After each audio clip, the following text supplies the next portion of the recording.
Rahim, I am professor Abid Umar from grip institute Multan. बेटा आज जो है वो हम एमडीकैट और एफएससी का एक कॉमन जो यूनिट है होम्योस्टेसिस, उसका जो सबसे इंपॉर्टेंट टॉपिक है यूरिनरी सिस्टम, उसको डिस्कस करने जा रहे हैं। चले मैं स्टार्ट करने लगा हूं। देखें, सबसे पहले तो बेटा यूरिनरी सिस्टम से क्या मुराद होता है? इससे मुराद होता है कि एक ऐसा सिस्टम जो यूरिन फॉर्मेशन करता है। नाम से भी आपको थोड़ा सा आइडिया हो रहा। अब ये यूरिन फॉर्मेशन ये किस तरीके से होती है? बेसिकली जो फूड आप खाते हैं वो बिल आकर जाती है स्मॉल इंटेस्टाइन में।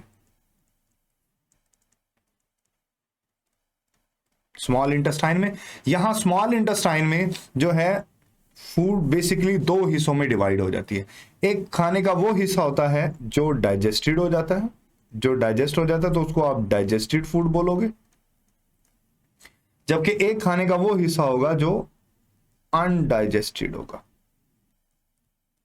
तो बेटा ये जो अनडाइजेस्टेड है ये तो आपकी फिसिस का हिस्सा बन जाएगा, ठीक हो गया।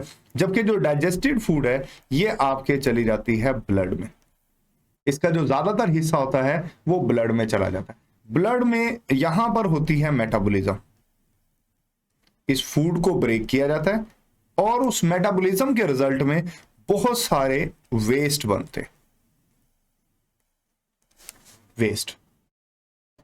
ये वेस्ट पानी के साथ मिलकर बेटा ये बन जाता है यूरिन। बेसिकली किडनी का काम यही होता है, इस यूरिन को बनाना। और ना सिर्फ इस यूरिन को बनाना बल्कि इस पूरे सिस्टम का काम है इस यूरिन को बॉडी से बाहर लेकर जाना। तो इस सिस्टम में कौन कौन से पार्ट्स होते हैं जो ये काम करते हैं? सबसे पहला और मेजर जो पार्ट है बेटा वो इसकी किडनीज होती है।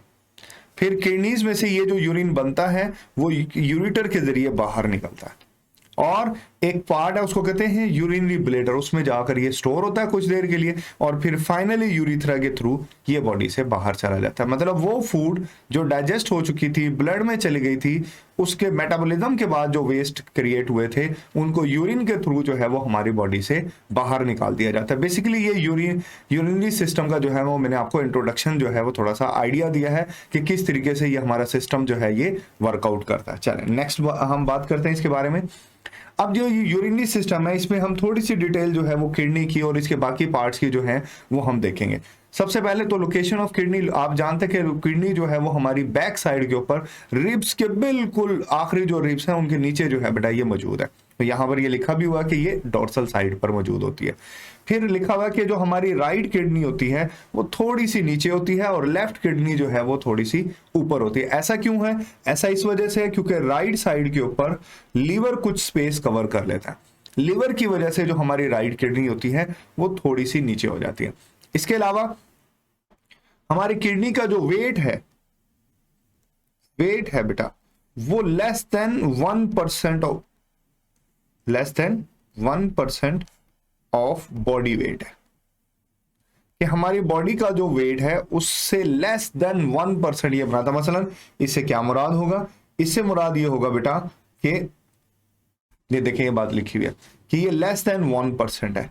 अब लेस देन 1% से मुराद ये है कि फर्ज कर लें अगर आपकी बॉडी का जो वेट है वो 100 kg है, फर्ज कर लें किसी भी पर्सन का, तो उसमें उसकी दोनों किडनीज का जो वेट होगा वो 1 kg। इसी तरीके से एमसीक्यूज बनाया जा सकता है कि अगर बॉडी का वेट जो है वो 550 kg है, जो एवरेज होती भी है बॉडी हमारा वजन होता है फिर जो है वो 50 kg, तो फिर जो है वो किडनी का जो वेट बन जाएगा वो 500 मिलीग्राम्स, या अब इसको 500 मिलीग्राम नहीं बल्कि 500 ग्राम्स कहेंगे। 500 ग्राम्स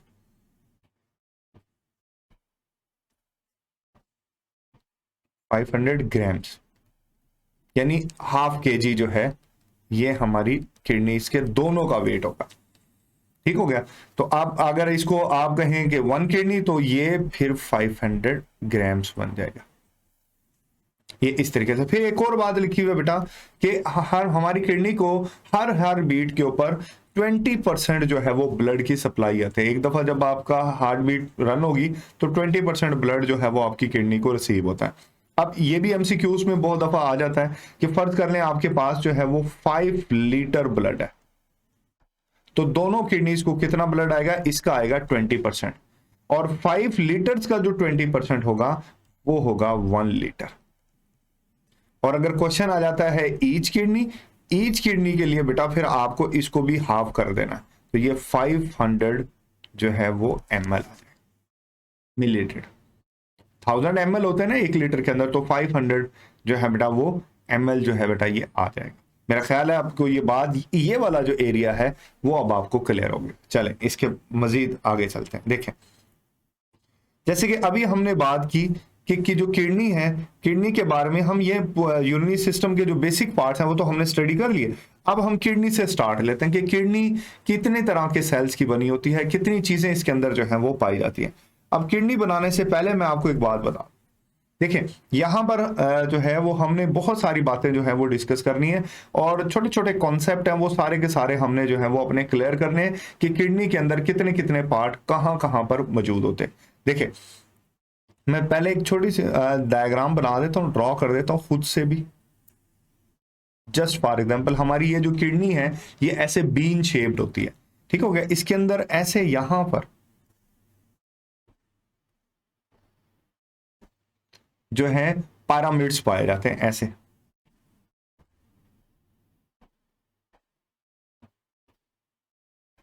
ऐसे पैरामिड्स होते हैं।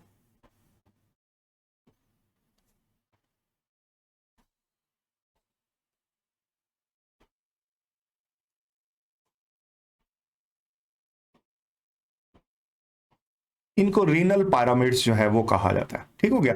अच्छा अब ये जो पैरामिड्स हैं तो ये कुछ इस तरीके से आपस में अटैच होते हैं, ऐसे ऐसे ये अटैच होते हैं एक दूसरे से ना, और ये फाइनली यहां पर यूं इस तरीके से अटैच होता है। यहां पर एक पार्ट निकलता है ऐसे जो इस हिस्से में खुल जाता है। अच्छा ये अब इसके अंदर जो है बेटा जो चीजें हमने जो स्टडी करनी है, जो बातें हमें पता होनी चाहिए, हमें पता होना चाहिए कि इसमें रीनल कॉर्टेक्स कौन सा है, रीनल कॉर्टेक्स कौन सा है, हमें इसमें पता होना चाहिए रीनल मेडुला कौन सा है, ठीक हो गया। हमें एक और बात भी पता हो जो अक्सर डायग्राम में लेबल्ड होती है, बाज़ औक़ात एमसीक्यूज के ऑप्शंस में भी आ जाती है, हमें यह पता होना चाहिए कि इसमें रीनल कॉलम कौन सा है, हमें इसके अंदर आइडिया होना चाहिए कि इसमें रीनल पेल्विस कौन सा है। रीनल का लफ्ज बेसिकली किडनी के लिए यूज किया जाता है, हमें इसमें आइडिया होना चाहिए कि इसमें हाइलस या हाइलम कौन सा है, ठीक हो गया। इसके साथ साथ हमें इसमें यह भी पता होना चाहिए कि इसमें कैलेक्स क्या चीज होती है, ठीक है। और फिर कैलेक्स को भी 2 हिस्सों में डिवाइड किया जाता है, माइनर कैलेक्स और मेजर कैलेक्स, ये कौन कौन से, ठीक हो गया। ये हमें थोड़ा सा इसके बारे में आइडिया होना चाहिए। चल देख अब सबसे पहले हमने देखना कि इसमें रीनल कॉर्टेक्स कौन सा। बेटा ये जो पेरिफेरल पार्ट है ना, ये वाला सारा पार्ट, ये सारा जो पार्ट है, that part is called renal cortex. फिर उसके बाद है कि रीनल मेडुला क्या होता है, ये जिसमें रीनल पैरामिड्स मौजूद हैं, ये रीनल पैरामिड्स वाला सारा एरिया, ये सारा का सारा एरिया जो है ये रीनल पैरामिड्स हैं। ये रीनल पैरामिड वाला एरिया ही रीनल मेडुला जो है ये कहलाता है। ये क्या कहलाएगा, रीनल मेडुला। अच्छा अब इनके दरमियान में ये वाली जो जगह है, ये वाली 2 रीनल पैरामिड्स के दरमियान वाला जो एरिया होता है बेटा, इसी के लिए बेसिकली रीनल कॉलम का नाम दिया जाता है। बेसिकली यहां पर ब्लड वेसल्स होती है, ये रीनल कॉलम कहलाता है, ठीक हो गया। अच्छा इसके अलावा ये जो नाली निकलती है इससे, ये वाली, ये बेसिकली कैलेक्स है, ये कैलेक्स है, ठीक है ना। ये अगर बड़ी है, जैसे इसकी यहां पर आपको ये दिखाई दे रही है, ये जरा ये फिर कहलाएगी मेजर कैलेक्स, और अगर ये छोटी है तो इसको कहा जाएगा माइनर कैलेक्स। अगर ये स्मॉल है, ये ट्यूब छोटी है, तो इसको कहा जाता है माइनर कैलेक्स, और अगर ये डाया में बड़ी है तो इसको कहा जाएगा मेजर कैलेक्स। अच्छा यहां पर जो है वो बहुत सारी कलेक्टिंग डक्ट्स जो होती हैं वो इकट्ठी होती हैं। इन कलेक्टिंग डक्ट्स के मजमुआ को जो है बेटा, इनकी इनके कलेक्शन को कहा जाता है रीनल पेपिला। रीनल पेपिला जो है वो कहा जाता है। ठीक है, ये और यहां पर ये जो कैविटी आपको दिखाई दे रही है, this will call the pelvis. सारे रीनल पेपिलास यूरिन को इकट्ठा करते हैं, इकट्ठा करने के बाद पेल्विस में डाल देते हैं। किडनी के अंदर यूरिन कुछ टाइम के लिए पेल्विस के अंदर जो है वो स्टोर होता है। आगे चलते हैं हम नेक्स्ट। अच्छा, इससे पहले मैं आपको एक छोटी सी बात और भी बता देता हूं, वो भी जो है वो आपने अपने जहन में रखनी है। हमारी किडनी के ऊपर एक फैट की एक प्रोटेक्टिव लेयर होती है। एडिपोज टिश्यूज की एक प्रोटेक्टिव लेयर जो है वो हमारी किडनी के इर्द गिर्द जो है बेटा ये पाई जाती है। इस प्रोटेक्टिव लेयर को आप रीनल कैप्सूल का नाम देते हैं। रीनल कैप्सूल का जो है वो आप इसको नाम देंगे। जो ये एडिपोज टिश्यूज की जो प्रोटेक्टिव हमारी दोनों किडनीज के ऊपर जो है ये पाई जाती है। इसके अलावा हमारी हर किडनी के ऊपर जो है बेटा एक ग्लैंड भी पाया जाता है जिसको एड्रीनल ग्लैंड जो है वो कहा जाता है। चलो, इसके बाद मैं नेक्स्ट मूव करूंगा। नेक्स्ट देखें, ये जो हमारी किडनी है, किडनी का वो हिस्सा जहां पर ये ब्लड वेसल्स एंटर हो रही है, ये वाला एरिया। अगर आप इस किडनी यूं बना रहे हैं ना, ये यूं, ये वाला जो एरिया है जहां पर ब्लड वेसल्स और यूरिटर एंटर हो रहा है किडनी के अंदर, इस एरिया को जो है बेटा वो आप हाइलस का नाम देते हो। तो पेल्विस बेसिकली कैविटी है जो इनसाइड द किडनी पाई जाती है, और किडनी का जो एंट्रेंस पॉइंट है जहां से ये सारी चीजें किडनी के अंदर एंटर हो रही हैं, उस हिस्से को आप हाइलस का नाम देते हो। देखिए ना, पेल्विस तो ये है, ये पेल्विस है, लेकिन ये वाला जो एरिया है जहां से यूरिटर इस पेल्विस में एंटर हो रहा है, इस एरिया को जो है वो आप हाइलस का जो है वो नाम देंगे। इसके बाद बेटा एक छोटी सी बात मैं आपको और बताता हूं, वो भी एमसीक्यूज के हवाले से बड़ी इंपॉर्टेंट है। ये जो दोनों किडनीज होती हैं, इनमें ब्लड की जो सप्लाई है वो किस तरीके से होती है, ये बात भी आपको सीखनी है। देखें, जस्ट फॉर एग्जांपल, ये हमारी एक किडनी है, इसी तरीके से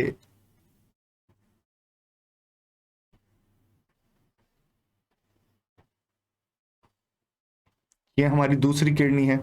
तो बेटा यहां पर ब्लड की जो सप्लाई होती है, देखें यहां पर एक आती है आर्टरी और एक आती है वेन। जस्ट फॉर ये देखें, मैं ये बनाने लगा हूं।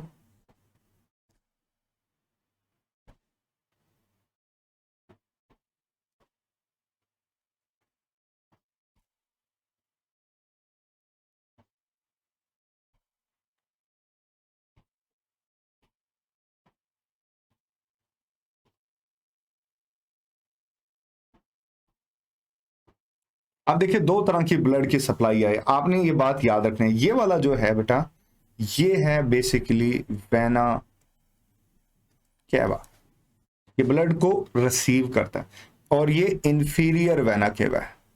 क्यों इंफीरियर वेना केवा है? क्योंकि किडनी हमारी बॉडी के हार्ट के लोअर साइड के ऊपर पाई जाती है, तो इसलिए इंफीरियर वेना केवा यहां से ब्लड की सप्लाई को रिसीव करेगा।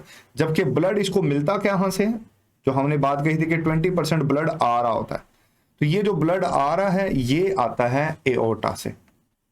ये भी बेसिकली डिसेंडिंग एओर्टा हो, जहां से ब्लड ये रिसीव कर रहा है, ये रिसीव हो रहा है। अब किडनी में जो ब्लड डिलीवर करती है उसको कहा जाता है रीनल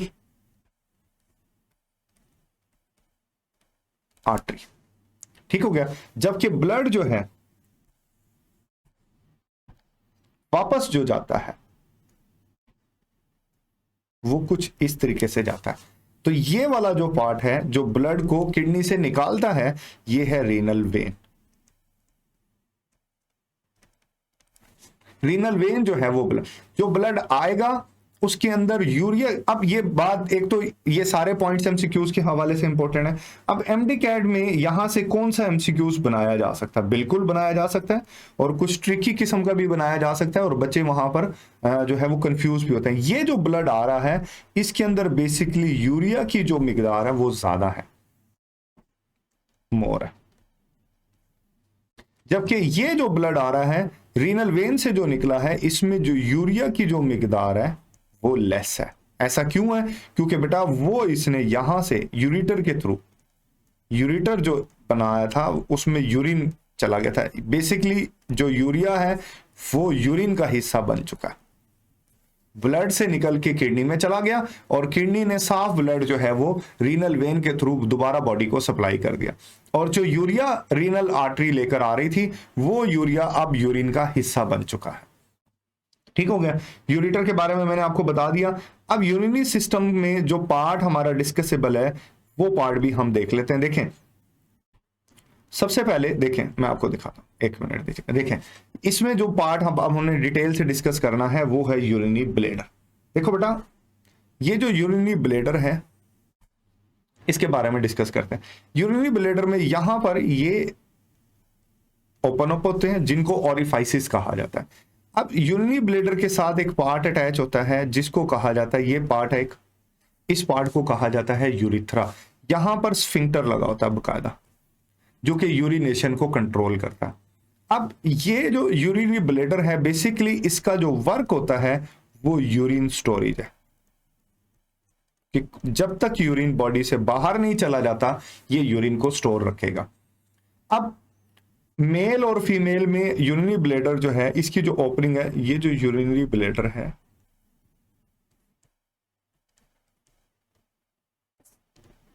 आगे चल के ये डिवाइड होता है यूरिथ्रा में। अब यूरिथ्रा जो है मेल में बेसिकली ये होता है यूरिनोजेनिटल, यानी ये कॉमन पार्ट होता है, कॉमन पार्ट है फॉर